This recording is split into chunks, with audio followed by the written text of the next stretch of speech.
All right, ready to dive into something pretty interesting. Always. Okay, so we've got these excerpts, right, from this piece about a protest in Charleston, South Carolina. Okay. And you might be thinking, like, okay, another protest.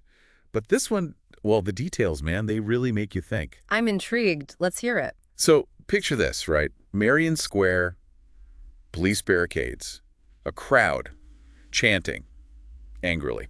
Okay, got it. Sounds pretty standard so far. Who are they protesting? Well, that's the thing. They're directing all this anger at Barron Trump. Wow, former President Trump's son. Yeah, the youngest one. Okay, so now I'm really picturing like a typical kind of chaotic protest scene, right? You'd think so, right? Yeah. But here's where it gets interesting. A group of bikers, all decked out, leather, American flags, the whole 9 yards. Yeah. They ride right into the square. Well, hold on. Bikers. At a protest against Barron Trump? That's not what I was expecting. Right. So what do you think? Are they there to, like, stir things up? Or is there something else going on? You've definitely got my attention. It's like we're so conditioned to expect certain things from protests, right? And bikers, especially those kind of patriotic bikers, you usually think they're there to escalate things. Exactly. But in this case, it's the opposite. Like, the source describes this total shift in energy when they arrive.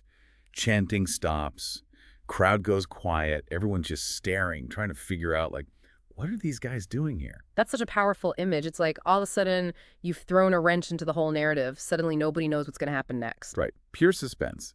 And then the leader of the bikers, he steps forward. And instead of, yelling or confronting the protesters, he starts talking about America. Okay, this is getting really interesting. What's he saying? He actually acknowledges the protesters' anger. Yeah. He even says, like, he gets why they're upset. Wow, that's unexpected. I mean, you don't often hear that kind of validation from someone you'd assume is on the opposite side. Right. But then he goes on to say that, America is about being able to disagree, to have different views without, like, tearing each other apart. He's appealing to those core American values, right? Like reminding everyone of the bigger picture. I love it. Me too. And it's not just talk. After his speech, the bikers do something even more unexpected. They form this human wall. A human wall? What do you mean? Like, they literally line up, shoulder to shoulder, between the protesters and the building where Barron is. So they're protecting him, taking his side. Well, not exactly. The source makes it clear that they're not there to protect Barron specifically. More like they're creating a buffer, Yeah. preventing things from escalating. I can just picture it. This line of bikers, all in leather and with their flags just standing silently. It's a powerful image, right? It's incredible. It's like they're saying, we're not here to fight. We're here to remind everyone what this country is really about. And the crazy thing is, it works. According to the source, the tension starts to ease. People are confused, sure, some are still angry, but there's also the sense of curiosity, like what's going to happen next? It's like they've disrupted the entire script of the protest. Everyone's forced to pause, to think, to maybe even question their own reactions. Exactly. And this unexpected action, it creates space for something else to happen. Like some of the quieter voices in the crowd, they start to emerge. Oh, like who? Give me an example. Well, there's this older man. He actually speaks up in support of the bikers. Says he's not a fan of the Trumps, but he doesn't think yelling at Barron is going to achieve anything. That's so interesting. Even though he dislikes the Trumps, he's able to separate that from his view of Barron as a person. He's making a distinction. Yeah, it's like he's saying, hey, I disagree with your politics, but that doesn't make you a bad person. It's pretty nuanced, right? It is, and it highlights that you can disagree with someone without demonizing them. You can have different political views without resorting to personal attacks. Exactly. It's a good reminder that, like, common ground doesn't mean agreeing on everything. Absolutely. It's about finding that shared humanity even when we have different perspectives. Right.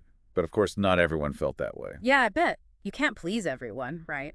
So who was upset? Well, the source talks about this young protester. He's furious at the bikers.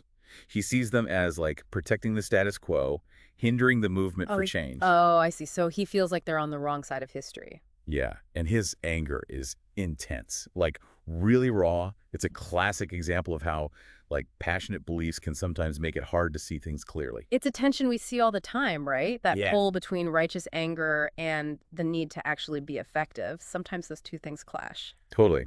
And in this case, the young man is so focused on disrupting Barron Trump that he can't see the bigger picture the bikers are trying to create. Yeah, he's missing the potential for dialogue, for finding common ground. It's all about the immediate goal, not the long game.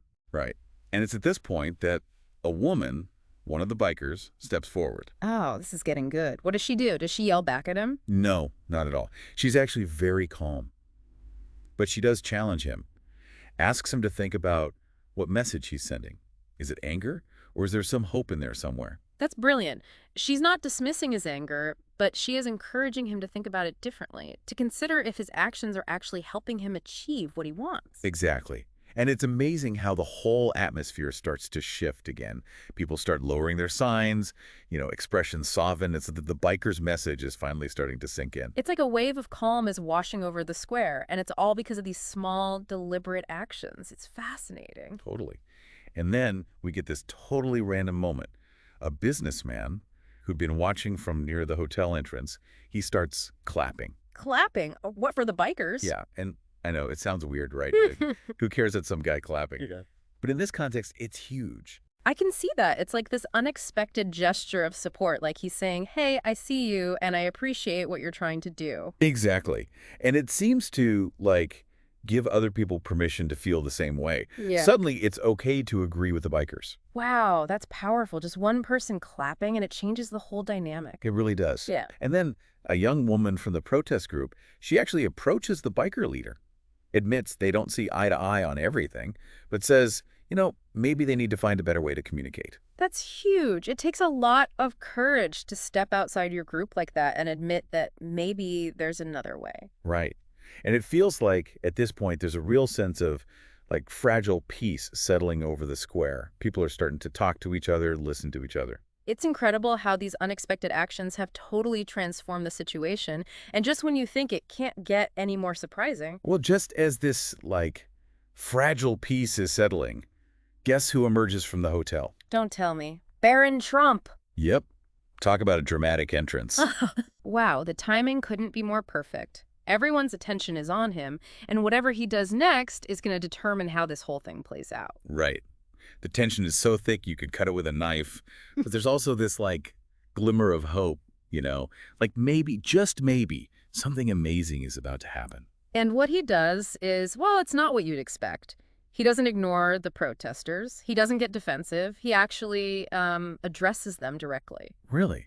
So what, he gives a speech? Kinda, but it's not like a typical political speech, Right. He doesn't attack his critics or anything like that. Instead, he does something really smart. He, acknowledges the elephant in the room. What do you mean? He admits that people dislike his family, and he even suggests that maybe some of those reasons are valid. Wow. That's a pretty bold statement, right?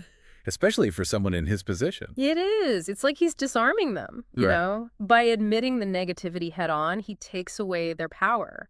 He's not denying their feelings or trying to shut them down. He's creating space for dialogue, right? Yeah. Acknowledging that there are legitimate reasons why people might be upset. Exactly. And then he does something even more surprising. He shifts the focus away from his family's political stuff and starts talking about his own actions, specifically his charity work. So he's basically saying, judge me on my own merits, not on my family's baggage. Exactly. He's appealing to a universal value, something that everyone can relate to, helping those in need. It's brilliant, right? He's finding common ground on a human level, not a political one. It is. And the source material describes this incredible silence that falls over the crowd after he finishes speaking. Like everyone is just stunned, processing what they've just heard. I can only imagine. It's like all the anger, all the tension suddenly melts away. Right. And what happens next is even more remarkable. The young protester, the one who was so furious at the bikers, he's now seen talking to the biker leader. No way. What are they talking about? Well, the young man actually acknowledges that Barron is just a kid. You can practically feel the shift in his perspective. The anger is replaced by, a glimmer of empathy. That's amazing. So Yeah. what about the biker leader? How does he react? He actually engages with the young man.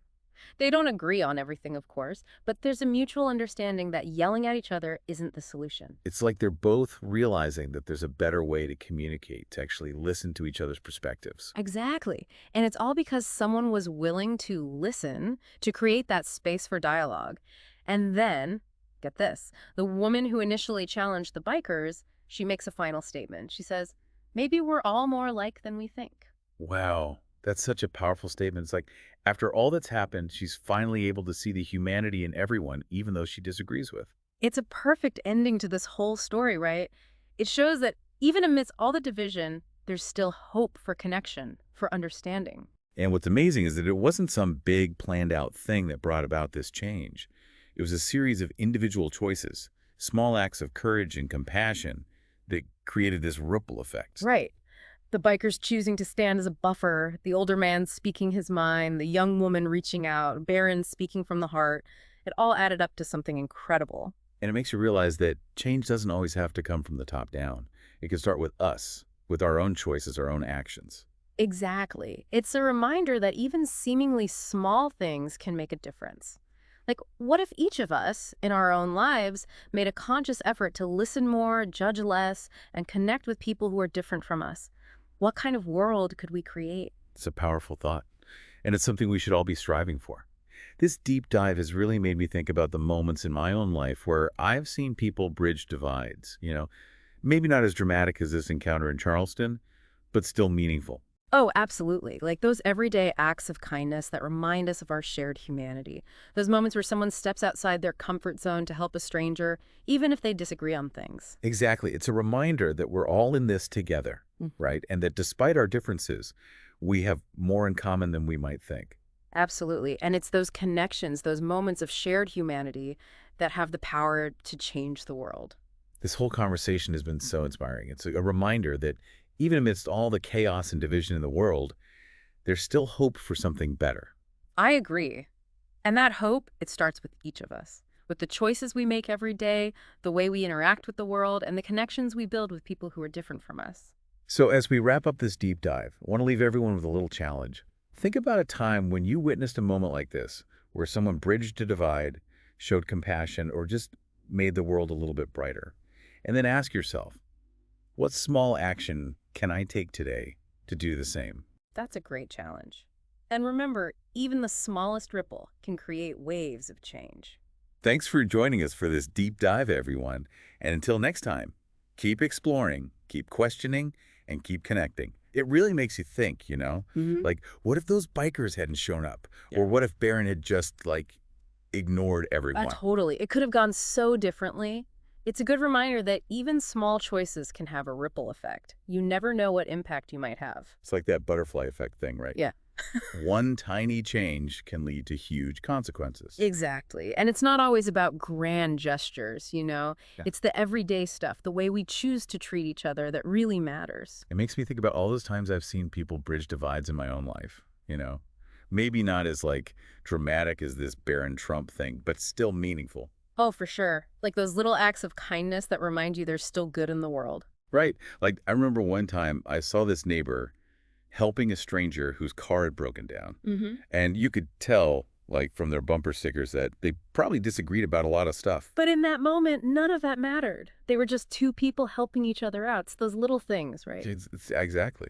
And it's like those small acts, they can chip away at those walls we build between us. They remind us that we're all human. Totally. And sometimes seeing one person act with kindness can inspire others to do the same. It's like a chain reaction of positivity. That's what's so powerful about this whole story from Charleston. Mm-hmm. It wasn't just one person making a difference. It was a bunch of individuals choosing to, challenge the status quo, to choose connection over conflict. Absolutely. And that's a message we can all take to heart. It's not about waiting for someone else to make the first move. We can all be part of creating a more compassionate world. I think that's a great place to wrap things up. This deep dive has been a real eye-opener. It's given me a lot to think about. Me too. It's a good reminder that we all have the power to make a difference, even in small ways. So to everyone listening, thanks for joining us on this deep dive. And before we go, I just want to leave you with one thought. What's one small action you can take today to, bridge a divide, show some kindness, or just make the world a little bit better? It's a great question. And remember, even the smallest ripple can create waves of change. That's it for us. Until next time, keep exploring, keep questioning, and keep connecting.